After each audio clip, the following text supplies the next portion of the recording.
이 행동을 보이면 즉시 거리를 두십시오. 그런 사람 곁에서는 여러분의 마음이 절대 편안해질 수 없습니다. 여러분, 혹시 누군가를 만나고 돌아온 날 밤 이상하게 잠이 오지 않았던 적이 있으십니까? 분명히 싸운 것도 아니고 큰일이 있었던 것도 아닌데 가슴 한 구석이 묵직하게 눌리는 느낌 말입니다. 천장을 바라보며 오늘 했던 말들을 곱씹게 되고 내가 무슨 말을 잘못했나, 내가 왜 그런 기분이 드는 걸까, 이런 생각이 꼬리에 꼬리를 물고 이어집니다. 그러다 새벽녘이 되어서야 겨우 눈을 붙이고 다음 날 아침에는 괜히 피곤하고 기운이 없습니다. 아마 그 느낌을 아시는 분이 많으실 겁니다. 저 역시 그 길을 다 걸어왔습니다. 100년이 넘는 세월을 살아오면서 정말 많은 사람을 만났습니다. 대학에서 오랜 세월 학생들을 가르쳤고 동료 교수들과 연구도 했고 친구들과 어울렸고 가족과 부대끼며 살았습니다. 그 수많은 만남 속에서 저도 사람 때문에 마음이 아팠던 적이 한두 번이 아닙니다. 특히 젊은 시절 모든 사람과 잘 지내야 한다는 생각에 참고 또 참았던 시간이 있었습니다. 그런데 나이가 들어 뒤돌아보니 그때 참았던 것들이 제 인생에서 가장 큰 상처로 남아있더군요. 오늘 제가 여러분께 드리고 싶은 이야기는 바로 이것입니다. 어떤 사람을 곁에 두어야 하고 어떤 사람과는 거리를 두어야 하는가. 이것을 아시는 분과 모르시는 분의 노후는 완전히 달라집니다. 아시는 분은 마음이 편안하고 하루하루가 평화롭습니다. 모르시는 분은 사람 때문에 밤잠을 설치고 가슴앓이를 하고 결국 몸까지 상하게 됩니다. 오늘 이 이야기가 여러분의 남은 인생에 평생의 지혜가 될 것이라 믿으신다면 잠시 멈추시고 구독과 좋아요를 눌러두십시오. 좋은 것은 나눌수록 커지는 법이니 주변의 소중한 벗들에게도 이 지혜를 꼭 전해주시기 바랍니다. 혼자 듣고 흘려보내기에는 너무 아까운 이야기입니다. 자, 이제 본격적으로 말씀을 드리겠습니다. 여러분, 사람의 본성이라는 것은 참 묘한 겁니다. 겉으로 보이는 모습과 속에 담긴 마음이 같은 사람이 있는가 하면 완전히 다른 사람도 있습니다. 문제는 그 차이가 처음에는 잘 보이지 않는다는 것입니다. 오히려 속이 좋지 않은 사람일수록 겉은 더 화려하게 꾸미는 경우가 많습니다. 말이 달콤하고 웃음이 환하고 처음 만났을 때는 정말 좋은 사람처럼 보입니다. 그래서 우리는 마음을 열게 되고 가까워지게 되고 시간이 지나서야 그 사람의 진짜 모습을 보게 됩니다. 제가 오랜 세월 사람을 보면서 깨달은 것이 하나 있습니다. 사람의 본성은 큰 사건에서 드러나는 것이 아니라 아주 작은 순간에 드러난다는 것입니다. 대단한 일이 있을 때는 누구나 조심합니다.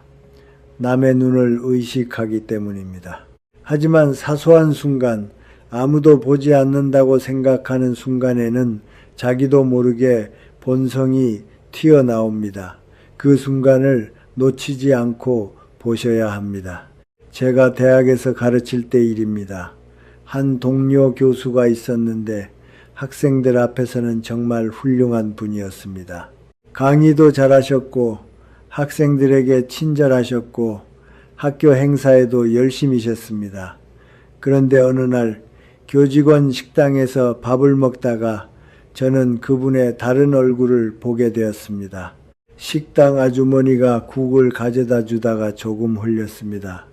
정말 아주 조금이었습니다. 그런데 그분의 표정이 순간 싸늘하게 변하더군요. 눈을 마주치지도 않고 이게 뭐야, 조심 좀 하시지라고 말했습니다.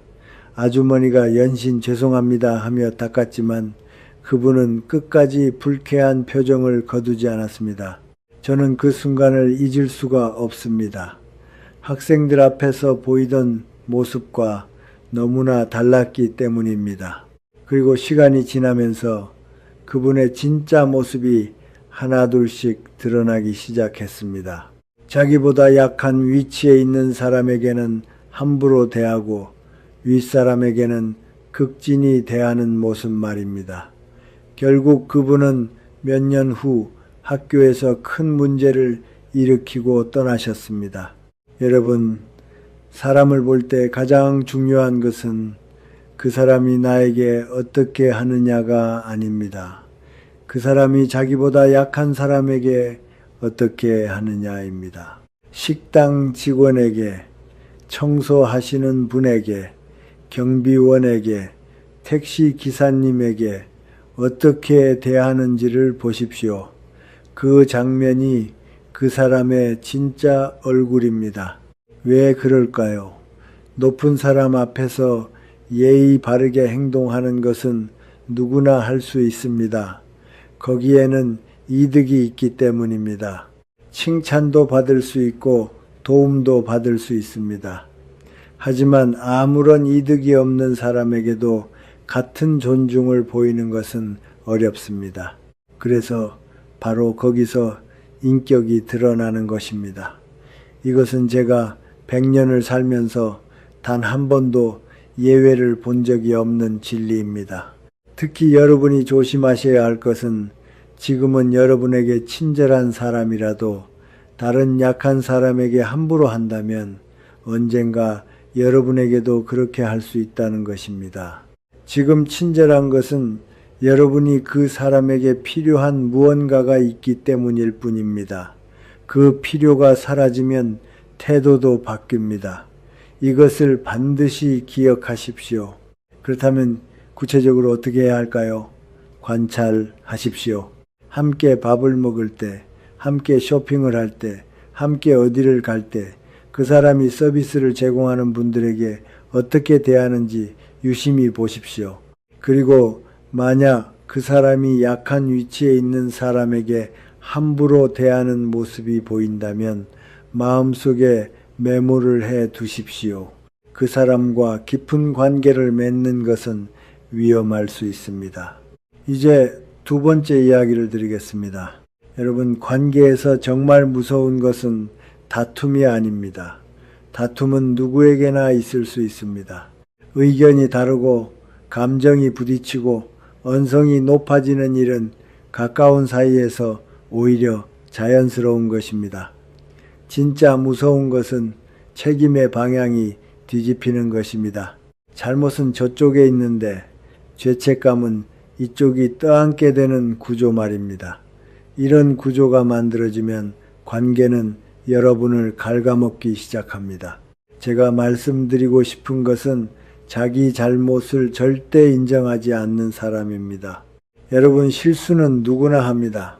나이와 상관없이, 지위와 상관없이 아무리 똑똑한 사람도 실수를 합니다. 저도 100년 넘게 살면서 셀 수 없이 많은 실수를 했습니다. 중요한 것은 실수 자체가 아닙니다. 실수 그 다음이 중요합니다. 미안합니다. 이 한마디가 관계를 살립니다. 인정하고 고치면 그 실수는 오히려 신뢰를 깊게 만들기도 합니다. 그런데 어떤 사람은 그 한마디를 끝내 하지 않습니다. 분명히 자기가 날짜를 잘못 알고 있었고 자기가 확인을 안 했고 자기가 착각한 것인데 입에서 나오는 말은 늘 똑같습니다. 아, 그 앱이 이상했어. 네가 정확하게 말을 안 했잖아. 요즘 내가 워낙 바빠서 말이 길어지고 설명이 많아지고 결론은 항상 하나입니다.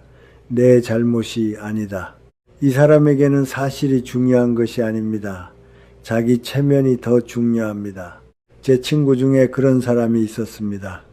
70년 넘게 알고 지낸 친구였는데 한 번은 같이 여행을 가기로 했습니다. 기차표를 그 친구가 예매하기로 했는데 날짜를 잘못 끊은 겁니다. 역에 도착해서야 알았습니다. 당연히 미안하다고 할 줄 알았습니다. 그런데 그 친구 입에서 나온 말은 이랬습니다. 아니, 네가 날짜를 헷갈리게 말해서 그렇지. 나는 분명히 네가 말한 대로 끊었어. 저는 그 순간 허탈했습니다. 제가 날짜를 틀리게 말한 적이 없거든요. 카카오톡 대화 기록을 보여드릴 수도 있었지만 저는 그러지 않았습니다. 그냥 그래, 내가 헷갈리게 말했나 보다라고 했습니다. 왜 그랬을까요? 70년 지기 친구와 싸우고 싶지 않았기 때문입니다. 그런데 그 일이 있고 나서 저는 오랫동안 마음이 불편했습니다. 내가 잘못한 것도 아닌데 왜 내가 미안하다고 해야 하나, 이런 생각이 자꾸 들었습니다. 여러분, 이것이 바로 문제입니다. 자기 잘못을 인정하지 않는 사람과 가까이 지내면 여러분이 이상한 역할을 맡게 됩니다. 원래는 그 사람이 사과해야 하는 상황인데 어느새 여러분이 사과하게 됩니다. 내가 좀 더 확인했어야 했는데, 내가 괜히 말했나, 이런 말이 입에서 나오기 시작합니다. 잘못은 저쪽인데 죄책감은 이쪽이 챙기게 됩니다. 이것이 반복되면 여러분은 점점 자신감을 잃습니다. 내가 뭘 해도 불편한 일이 생기는 것 같고, 내가 늘 부족한 사람인 것 같고, 결국 말수를 줄이게 됩니다. 갈등이 생길까봐 조심하고 또 조심합니다. 그러다 어느 날 관계가 아니라 관리가 되어버립니다. 상대의 기분을 맞추는 관리, 상대의 책임을 대신 짊어지는 관리 말입니다. 여러분, 그건 우정도 아니고 인간관계도 아닙니다. 그건 희생입니다. 희생은 가끔은 아름다운 것이지만 한쪽만 계속 희생하는 관계는 결국 무너집니다. 무너지기 전에 여러분의 마음이 먼저 병이 듭니다. 그래서 저는 여러분께 묻고 싶습니다. 지금 여러분 곁에 명백한 잘못 앞에서도 미안하다는 말 한마디를 못하는 사람이 있습니까? 그 사람이 정말 여러분의 마음을 존중하는 사람일까요? 존중은 말이 아니라 태도에서 나옵니다. 잘못을 인정하는 태도, 그것이 상대를 사람으로 대하는 최소한의 예의입니다. 혹시 여러분은 이렇게 생각하실지 모릅니다. 그래도 그 사람도 사정이 있겠지.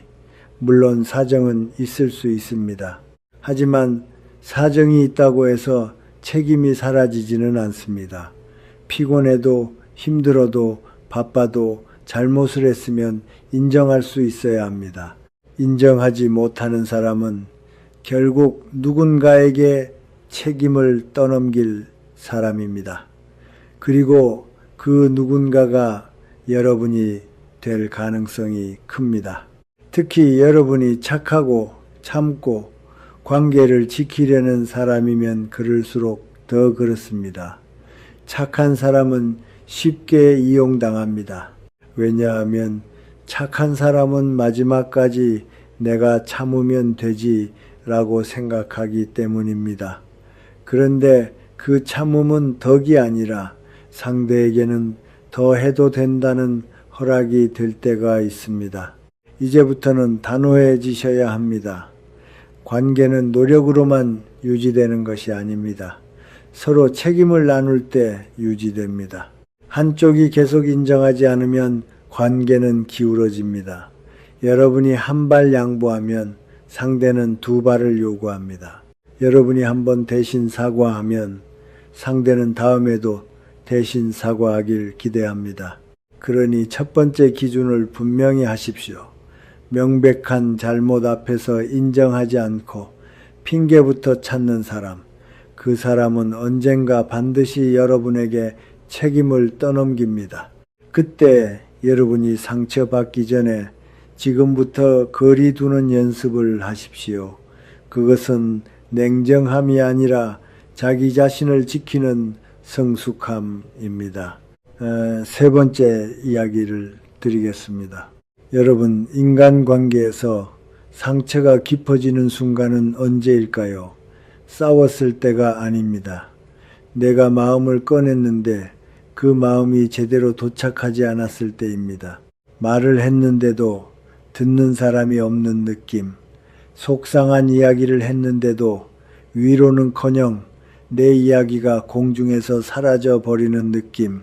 그럴 때 사람은 묘하게 허탈해지고 더 외로워집니다. 모든 대화를 자기 이야기로 끝내는 사람이 있습니다. 이런 사람은 겉으로는 대화를 잘하는 것처럼 보입니다. 말도 많고 경험도 많은 듯하고 분위기도 띄웁니다. 그런데 여러분이 진짜 힘든 이야기를 꺼내는 순간 이상한 일이 벌어집니다. 여러분의 이야기가 시작되자마자 그 사람의 입에서 이런 말이 나옵니다. 아, 그거 나도 말이야. 그리고 곧바로 방향이 바뀝니다. 내가 더 심했어. 나는 이렇게 해결했어. 제가 아는 어르신 한 분이 계셨습니다. 80이 넘으셨는데 몇 년 전에 남편을 먼저 보내셨습니다. 처음 몇 달은 정말 힘드셨습니다. 오랜 친구를 만났는데 마음을 터놓고 이야기하고 싶으셨던 거지요.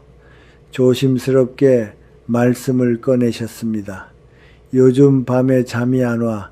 옆자리가 텅 비니까 자꾸 눈이 떠져. 그런데 친구분의 반응이 어땠는지 아십니까? 나도 그래. 우리 남편이 살아있을 때도 코 골아서 따로 잤거든. 근데 막상 없으니까 또 이상하더라고. 그러더니 자기 이야기를 20분을 하셨답니다. 그 어르신이 나중에 저에게 이렇게 말씀하셨습니다. 교수님, 그 친구 만나고 왔는데 더 외롭더라고요. 내 이야기는 한마디도 못하고 그 친구 이야기만 실컷 들었어요. 여러분, 이것이 바로 문제입니다. 대화는 두 사람이 함께 만들어야 합니다. 그런데 어떤 사람은 대화를 상대 마음을 만나는 자리가 아니라 자기를 드러내는 자리로만 씁니다. 그러면 여러분은 어떻게 됩니까? 점점 말이 줄어듭니다.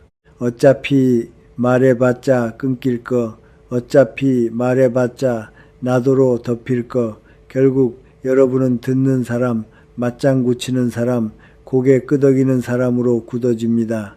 그리고 집에 돌아오면 더 공허해집니다. 친구를 만났는데도 마음이 채워지지 않았기 때문입니다. 오히려 내가 왜 만났지라는 생각이 들고 만남이 부담이 됩니다. 공감이라는 것은 상대의 감정을 따라가며 지금 당신이 힘들겠구나를 느끼는 능력입니다. 그런데 공감이 부족한 사람은 상대의 감정을 느끼지 못하고 정보만 처리합니다. 혈압이 높다고 하면 그러면 해결책을 말해야지라고 생각합니다. 그래서 위로 대신 처방을 내놓고 질문 대신 자기 경험을 늘어놓습니다. 문제는 여러분이 원하는 것이 해결책이 아닐 때가 많다는 것입니다. 사람은 종종 해결보다 이해가 필요합니다. 그래, 많이 걱정됐겠구나. 그 마음이 힘들었겠다. 이 한마디가 사람을 살립니다. 그런데 자기 이야기로 끝내는 사람은 그 한마디를 못합니다. 아니, 그 한마디의 가치를 모릅니다. 더 무서운 특징이 있습니다. 이런 사람들은 대화를 경쟁으로 만들어버립니다. 여러분이 무릎이 아프다고 하면 나는 더 아파로 갑니다. 여러분이 요즘 힘들다고 하면 나도 옛날에 더 힘들었어가 됩니다. 여러분의 기쁨도 마찬가지입니다. 좋은 일이 있었다고 하면 나는 더 큰 일이 있었어로 덮어버립니다. 그러면 여러분은 어떤 감정을 배우게 됩니까? 기쁨도 말하지 못하고 슬픔도 말하지 못합니다. 결국 그 사람 앞에서 여러분의 감정은 점점 숨게 됩니다. 관계가 깊어지는 것이 아니라 여러분이 줄어드는 관계가 됩니다. 듣는 것이 말하는 것보다 어렵고 귀하다는 말이 있습니다. 말하는 것은 누구나 합니다. 하지만 들어주는 것은 아무나 못합니다. 들어준다는 것은 상대의 말이 끝날 때까지 기다리는 인내이고 상대의 감정을 존중하는 태도이며 내가 지금 더 말하고 싶은 욕구를 잠시 내려놓는 절제입니다. 이 절제가 없는 사람은 결국 관계에서 상대를 사람으로 만나지 못하고 자기를 비추는 거울로만 사용하게 됩니다. 여러분, 한번 이렇게 생각해 보십시오. 나는 그 사람 이야기를 너무 많이 알고 있습니다. 그 사람의 가족사, 건강, 취미, 분노, 자랑, 불만까지 다 압니다. 그런데 그 사람은 나에 대해 얼마나 알고 있을까요? 내 마음이 어떤지, 내가 무엇을 두려워하는지, 내가 무엇에 기뻐하는지 그 사람은 모릅니다. 관심이 없기 때문입니다. 관심이 없으면 질문이 없습니다. 질문이 없으면 공감도 없습니다. 그러니 관계는 자연스럽게 얕아집니다. 오래 만났다고 해서 깊어지는 것이 아닙니다. 깊어지는 관계는 내 이야기가 안전하게 머무를 곳이 있는 관계입니다. 그렇다면 우리는 어떻게 해야 할까요? 우선 여러분이 스스로를 탓하지 마십시오. 내 말이 재미없나? 내가 표현을 못했나? 아닙니다. 문제는 표현이 아니라 구조입니다. 상대가 처음부터 받을 그릇이 없었던 것입니다. 그 다음은 분명히 해야 합니다. 대화의 균형을 지키십시오. 여러분이 한 문장을 말하면 상대가 두 문장으로 빼앗는 관계는 오래 갈수록 여러분을 지치게 합니다. 처음에는 그 사람 원래 말이 많아라고 넘기지만 그 반복이 결국 여러분의 마음을 비웁니다. 방법은 간단합니다. 중요한 이야기를 그 사람에게 하지 마십시오. 만남의 시간을 줄이십시오. 깊은 관계를 맺지 마십시오. 그리고 여러분의 이야기를 진심으로 들어주는 사람에게 시간을 쓰십시오. 여러분의 말에 귀 기울이고 중간에 끊지 않고 질문하고 그랬구나라고 받아주는 사람, 그런 사람이 진짜 사람입니다. 네 번째 이야기를 드리겠습니다. 여러분, 비밀이라는 것은 한번 새어나가면 다시는 원래 자리로 돌아오지 않습니다. 물을 엎지르면 다시 담을 수 없듯이 말도 한번 나가면 주워 담을 수 없습니다. 그래서 남의 비밀을 함부로 말하고 다니는 사람은 정말 조심해야 합니다. 우리는 살면서 누구나 마음이 무너지는 순간이 있습니다. 가족 문제, 자식 문제, 건강 문제, 돈 문제, 이런 이야기는 아무에게나 꺼낼 수 없습니다. 그래서 어렵게 한 사람을 선택합니다. 너한테만 말하는 거야. 정말 부탁인데 비밀로 해줘. 그 말 속에는 단순한 정보 전달이 아니라 신뢰를 맡기는 마음이 들어 있습니다. 그런데 어떤 사람은 그 신뢰를 관심을 끄는 재료로 바꿔버립니다. 아주 자연스럽게, 아주 가볍게요.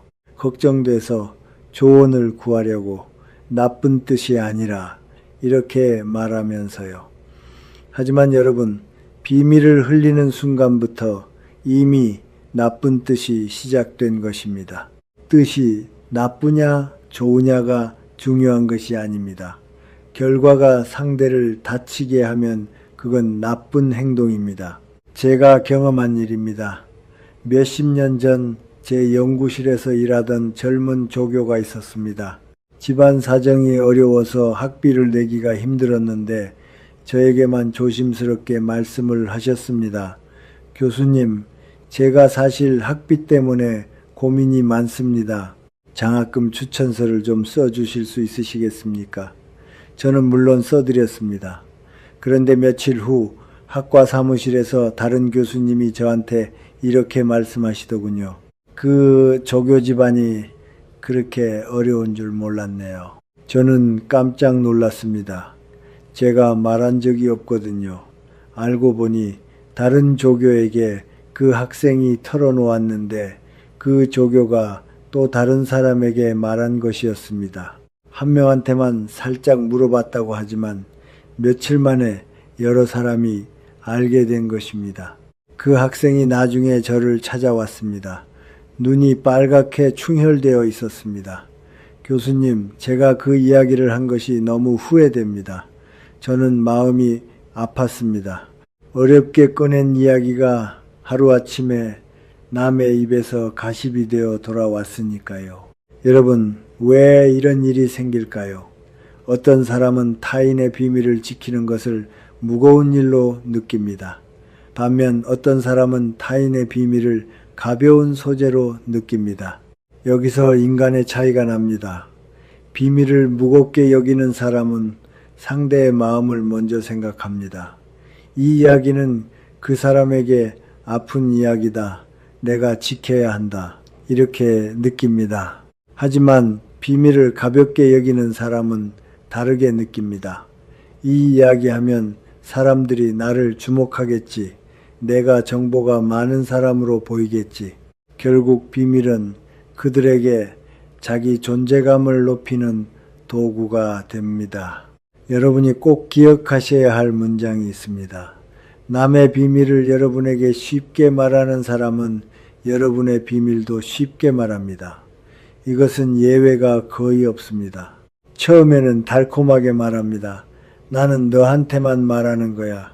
그런데 그 말이 사실이라면 왜 굳이 너한테만이라는 말을 강조할까요? 진짜로 비밀을 지키는 사람은 오히려 조용합니다. 말이 없습니다. 묻지 않으면 꺼내지 않습니다. 반대로 입이 가벼운 사람은 나만 아는 이야기라는 포장지로 관심을 끕니다. 그리고 그 포장지를 뜯는 순간 그 비밀은 이미 안전하지 않습니다. 비밀을 지키는 것이 신의 시작이다라는 말이 있습니다. 신뢰라는 것은 거창한 약속에서 생기는 것이 아닙니다. 아주 작은 말 한마디를 지키는 것에서 시작됩니다. 그렇다면 우리는 어떻게 해야 할까요? 여기서 중요한 것은 따지기가 아니라 경계입니다. 그 사람을 붙잡고 싸워도 비밀은 이미 나갔습니다. 그 사람에게 화를 내도 그 사람은 이렇게 말할 것입니다. 내가 뭘 그렇게 큰 잘못했어. 너무 예민한 거 아니냐. 바로 이것이 문제입니다. 타인의 마음을 다치게 해놓고도 그 다침을 이해하지 못하는 사람이라는 증거입니다. 그러니 여러분이 할 일은 간단합니다. 마음을 닫으십시오. 정보를 주지 마십시오. 사적인 이야기를 줄이십시오. 거리를 두십시오. 깊은 관계를 맺지 마십시오. 관계는 유지하되 깊이를 조절하는 것입니다. 앞으로 누군가에게 고민을 말하기 전 딱 한 가지를 확인하십시오. 그 사람이 다른 사람의 이야기를 나에게 어떻게 말해왔는가. 늘 누군가의 사정을 재미있게 전하고 내가 들었는 대로 시작하는 사람이었다면 그 사람에게는 여러분의 비밀을 맡기지 마십시오. 그것은 신뢰가 아니라 위험을 맡기는 것입니다. 5번째 이야기를 드리겠습니다. 여러분, 인간관계에서 가장 피곤한 사람은 나쁜 말을 하는 사람이 아닙니다. 감정을 통제하지 못하는 사람입니다. 말이 독해도 시간이 지나면 잊히는 경우가 있습니다. 하지만 감정이 폭발하는 사람 옆에 있으면 여러분의 몸이 먼저 반응합니다. 심장이 조마조마해지고 말이 조심스러워지고 약속 전부터 피곤해집니다. 이런 사람들은 대개 이렇게 시작합니다. 아주 사소한 일에서 갑자기 목소리가 커집니다. 커피가 5분 늦게 나왔다고 직원에게 날이 선 말이 튀어나옵니다. 왜 이렇게 늦어? 확인도 안 하고 내오나? 상대가 사과해도 멈추지 않습니다. 분노의 크기가 상황의 크기와 맞지 않습니다. 우리는 그 장면을 보면서 속으로 이렇게 느낍니다. 저 정도 일로 저렇게까지 화낼 일인가 그렇습니다. 화낼 일이 아닙니다. 그런데도 화를 냅니다. 왜냐하면 그 분노는 지금 눈앞에 커피 때문이 아니라 그 사람 안에 쌓여있던 불안과 좌절이 밖으로 터지는 방식이기 때문입니다. 여러분, 분노는 종종 상황을 핑계로 삼습니다. 진짜 원인은 내면에 있는데 표면에서는 외부 탓을 합니다. 그래서 이런 사람들은 같은 패턴을 반복합니다. 음식이 늦어도 화, 길이 막혀도 화, 누군가가 실수해도 화, 심지어 자신이 조금 불편해도 화입니다. 그때 옆에 있는 사람은 어떤 역할을 하게 될까요? 감정의 방파제가 됩니다. 괜찮아. 그럴 수도 있지. 그만해. 창피해. 이렇게 달래고 수습합니다.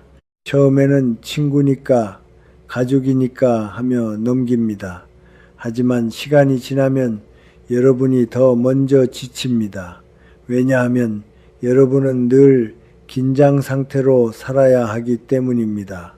감정을 폭발하는 사람과 가까이 있으면 관계는 자연스럽게 눈치 게임이 됩니다. 오늘은 기분이 어떤지, 이 말을 하면 화를 낼지, 저 행동을 하면 삐질지, 여러분의 머릿속에 늘 계산이 돌아갑니다. 대화의 내용보다 분위기를 먼저 읽게 됩니다. 그런데 여러분, 이건 정상적인 관계가 아닙니다.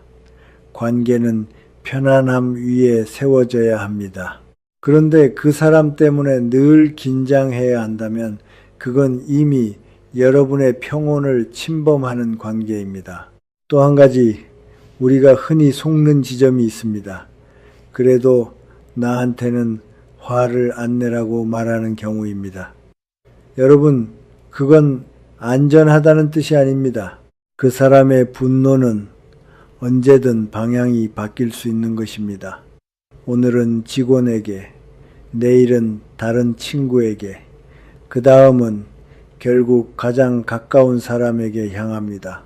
감정을 조절하지 못하는 사람은 상황에 따라 화살을 쏘는 것이지 원칙에 따라 멈추는 사람이 아닙니다. 그러니 나에게는 아직 안 그랬다는 말은 아직 내 차례가 안 왔다에 가깝습니다. 여러분이 조심해야 할 것은 큰 분노만이 아닙니다.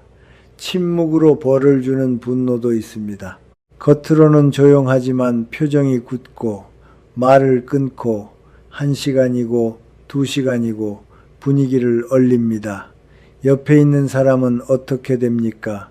계속 불안합니다. 내가 뭘 잘못했나, 언제 풀리나 하며 눈치를 봅니다. 이것도 폭력입니다. 소리 지르는 폭력과 침묵으로 조종하는 폭력은 형태만 다를 뿐 결과는 같습니다. 상대를 불안하게 만들고 자존감을 깎고 관계를 지배합니다. 여러분, 중요한 건 이것입니다. 여러분은 누군가의 감정 쓰레기통이 아닙니다. 상대가 스트레스를 받는다고 해서 여러분이 그 분노를 받아줄 의무는 없습니다. 상대가 기분이 나쁘다고 해서 여러분이 하루 종일 죄인이 될 이유도 없습니다. 관계는 서로를 편안하게 해야 합니다.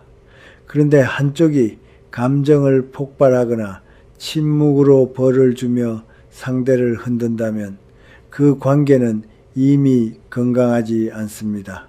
그럼 우리는 어떻게 해야 할까요? 먼저 여러분 스스로의 기준을 세우셔야 합니다. 나는 소리 지르는 사람과는 오래 못 지낸다.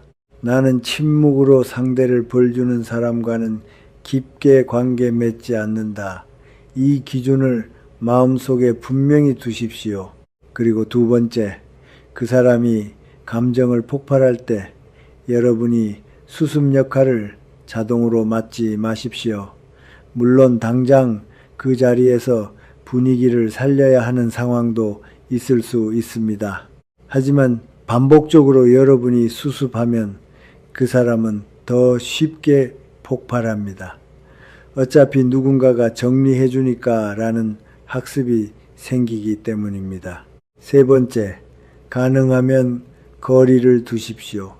시간과 만남의 빈도를 조절하십시오. 여러분의 삶에는 평온이 필요합니다. 우리는 남은 인생에서 더 이상 긴장 속에 살 이유가 없습니다. 늘 눈치 보며 만나는 관계보다 혼자 편안한 시간이 훨씬 낫습니다. 혼자가 외로운 것이 아니라 불안한 관계가 사람을 더 외롭게 만듭니다. 여기서 한 가지 더 중요한 것을 말씀드리겠습니다. 여러분, 제가 100년이 넘는 세월을 살아오면서 가장 많이 본 비극이 무엇인지 아십니까?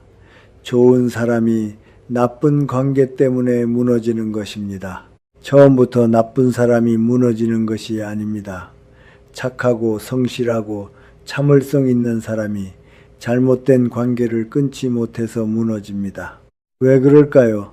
착한 사람은 관계를 쉽게 끊지 못하기 때문입니다.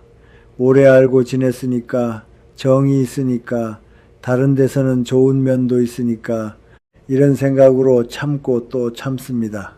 그런데 그 참음이 결국 자기 자신을 갉아먹습니다. 저도 그런 경험이 있습니다. 젊은 시절 저는 모든 사람과 잘 지내야 한다고 생각했습니다.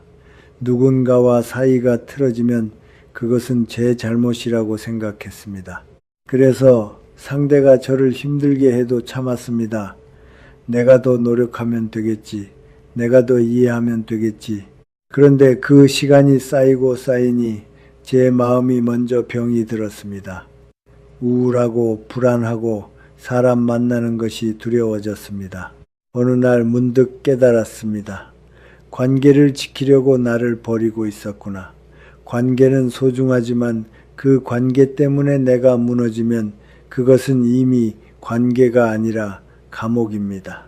여러분, 나무도 가지치기를 해야 잘 자랍니다. 무조건 가지가 많다고 좋은 것이 아닙니다. 병든 가지, 영양분만 빼앗는 가지는 쳐내야 합니다. 그래야 건강한 가지가 더 잘 자랍니다. 인간관계도 마찬가지입니다. 나를 힘들게 하는 관계, 나를 작아지게 만드는 관계는 정리해야 합니다. 그래야 정말 소중한 관계가 더 깊어집니다. 저는 신앙인으로서 이런 생각도 합니다. 하느님께서 우리에게 주신 시간과 에너지는 유한합니다. 그 귀한 것들을 나를 존중하지 않는 사람에게 계속 쏟아붓는 것은 현명하지 못한 일입니다. 우리 자신을 사랑하는 것도 하느님의 뜻입니다. 스스로를 지키는 것도 신앙의 일부입니다. 사람의 진짜 얼굴은 기분 좋을 때 나오지 않습니다. 불편할 때, 손해를 볼 때, 거절당했을 때 나옵니다. 그러니 여러분이 사람을 볼 때는 그 사람이 여러분에게 잘해주는 순간만 보지 마십시오. 다른 사람에게, 특히 약한 사람에게 어떻게 하는지 보십시오. 그리고 여러분이 원칙을 지켰을 때 그 사람이 어떻게 반응하는지 보십시오. 그 장면이 그 사람의 본질입니다. 또 한 가지 말씀드리고 싶은 것이 있습니다. 부탁을 거절하면 태도가 돌변하는 사람입니다. 이 유형은 처음에는 천사처럼 다가옵니다.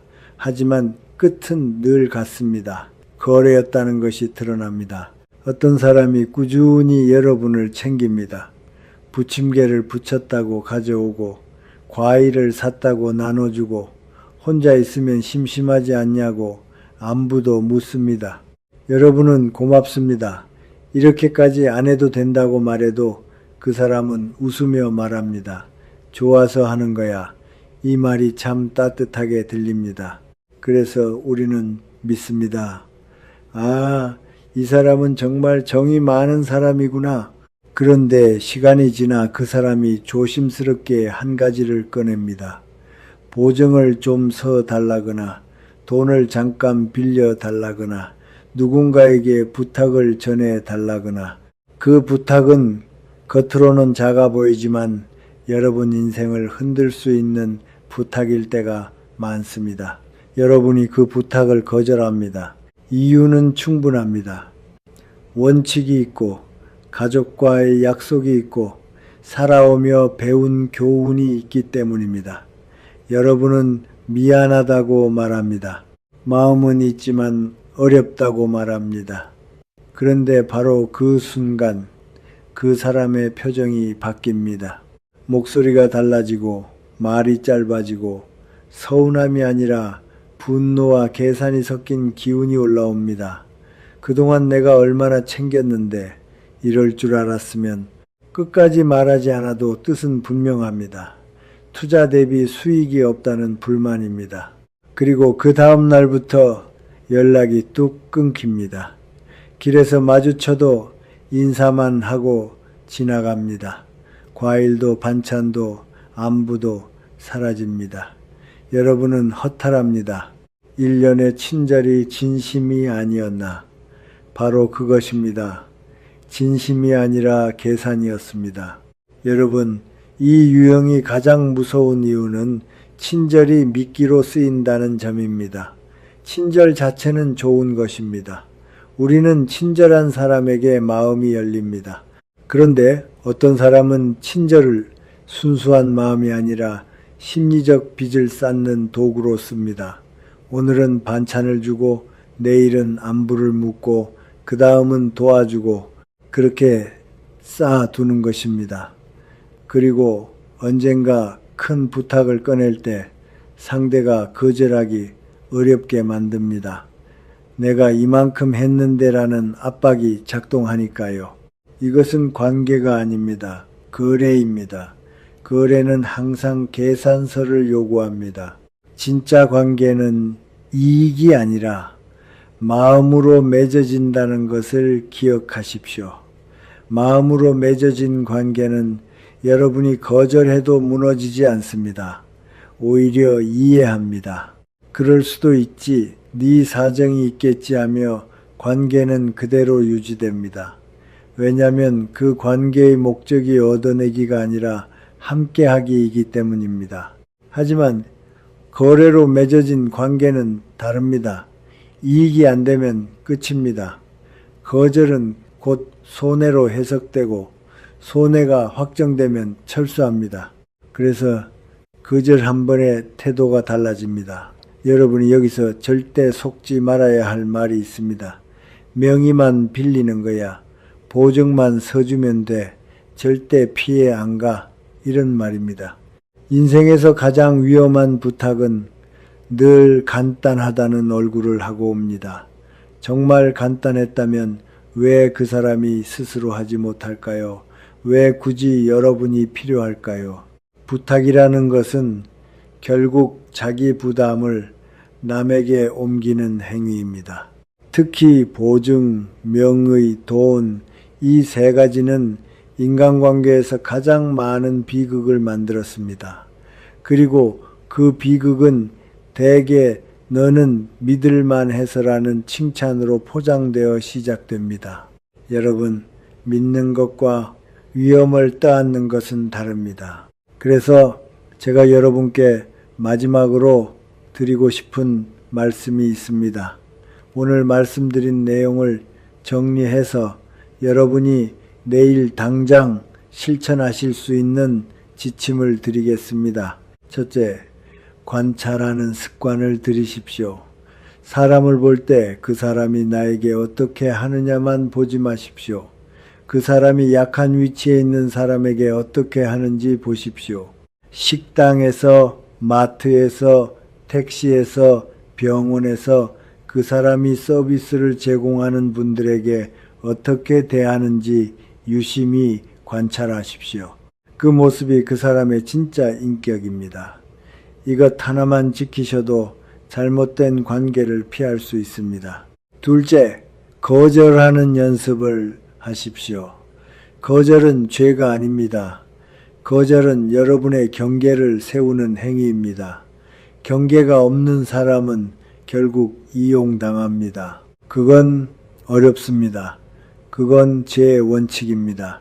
여기까지 하겠습니다. 이런 말을 짧고 단정하게 하는 연습을 하십시오. 설명을 길게 하면 흔들립니다. 원칙을 길게 말하면 공격받을 틈이 생깁니다. 단정함은 무례가 아닙니다. 단정함은 나를 지키는 언어입니다. 셋째, 거절했을 때 상대의 반응을 기록하십시오. 거절 후에도 존중이 유지되면 그 사람은 사람입니다. 하지만 거절 후에 냉담해지고 비난하고 관계를 끊으면 그 사람은 처음부터 목적을 가지고 접근한 것입니다. 그럴 때 여러분이 해야 할 일은 붙잡는 것이 아니라 보내주는 것입니다. 떠나는 사람을 붙잡으면 다음 요구가 더 커집니다. 넷째, 정보를 조절하십시오. 입이 가벼운 사람, 비밀을 지키지 못하는 사람에게는 여러분의 사적인 이야기를 하지 마십시오. 말이 줄면 약점이 줄고 약점이 줄면 흔들림이 줄어듭니다. 관계는 유지하되 깊이를 조절하는 것입니다.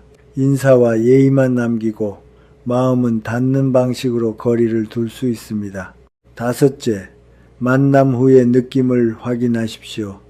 누군가를 만나고 돌아왔을 때 마음이 편해지는가, 더 고갈되는가, 대화는 에너지를 채워야 합니다.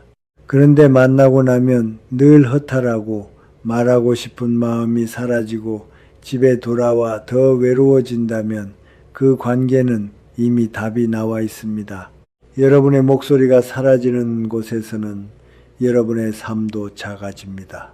여섯째, 외로움을 두려워하지 마십시오. 많은 분들이 사람을 끊으면 외롭다고 말합니다. 하지만 여러분, 외로움은 사람의 숫자로 해결되지 않습니다. 불안한 관계 속에 있어도 외롭습니다. 내 마음이 존중받지 못하면 사람들 가운데 있어도 외롭습니다. 반대로 관계가 적어도 마음이 안전하면 삶은 훨씬 편안합니다. 나이가 들수록 필요한 것은 화려한 인간관계가 아니라 마음의 평온입니다. 일곱째, 나를 작아지게 만드는 사람과는 멀어지고 나를 편안하게 만드는 사람 곁으로 가십시오. 나의 마음을 가볍게 하는 사람에게 시간을 쓰십시오. 나를 존중해주는 사람에게 웃음을 주십시오. 그리고 무엇보다 여러분 스스로를 존중하십시오. 관계를 정리하는 순간은 아픈 순간이지만 그 아픔 뒤에는 반드시 평온이 옵니다. 이제 마지막 말씀을 드리겠습니다. 여러분, 오늘 저와 함께 나눈 이야기의 핵심은 하나입니다. 사람을 존재로 보지 않고 도구로 보는 사람을 곁에 두지 마십시오. 자기 잘못을 인정하지 않는 사람, 남의 비밀을 흘리는 사람, 대화를 자기 이야기로 끝내는 사람, 감정을 폭발시키거나 침묵으로 벌주는 사람, 약한 사람에게 함부로 하는 사람, 거절하면 돌변하는 사람, 이 사람들은 겉으로는 다르게 보이지만 뿌리는 하나입니다. 상대를 사람으로 보지 않는 태도입니다. 여러분, 지금까지 정말 수고 많으셨습니다. 60년, 70년을 살아오며 여러분은 충분히 애쓰셨습니다. 가족을 위해, 자식을 위해, 조직을 위해, 관계를 위해 참아왔습니다. 이제는 여러분 자신을 먼저 생각하셔도 됩니다. 여러분을 힘들게 하는 사람에게 더 이상 마음을 쓰지 않아도 됩니다. 그건 이기적인 것이 아니라 너무 늦게 배운 지혜입니다. 저도 100년이 넘게 살았지만 아직도 배우고 있습니다. 아직도 사람 때문에 마음이 아플 때가 있고 아직도 관계 때문에 고민할 때가 있습니다. 하지만 한 가지는 분명히 알게 되었습니다. 나를 존중하지 않는 관계에 에너지를 쏟는 것은 남은 인생을 낭비하는 것이라는 것을요. 여러분은 존중받을 자격이 있습니다. 여러분은 그 자체로 소중한 사람입니다. 거절 한 번에 사라지는 사람은 애초에 여러분을 사람으로 보지 않았던 것입니다. 그러니 미련 두지 마십시오. 보내주십시오. 그리고 남은 시간은 조건 없이, 계산 없이 여러분을 아끼는 사람에게 쓰십시오. 그것이 노년의 평온이고 삶의 품격입니다. 오늘 이야기가 유익하셨다면 좋아요와 구독부터 얼른 눌러두십시오. 좋은 것은 나눌수록 커지는 법이니 카카오톡이든 밴드든 가족 단톡방이든 주변의 소중한 벗들에게도 이 지혜를 꼭 전해주시기 바랍니다. 그리고 지금 이 영상을 어디서 보고 계시는지 댓글에 남겨두십시오. 서울, 부산, 대구, 멀리 미국이어도 좋습니다. 여러분이 댓글을 남겨주시면 다음번에 제가 인사할 때 그 지역을 잊지 않고 기억하겠습니다. 알림 설정까지 해두시면 앞으로 전해드릴 귀한 인생 지혜를 놓치는 일은 없으실 것입니다.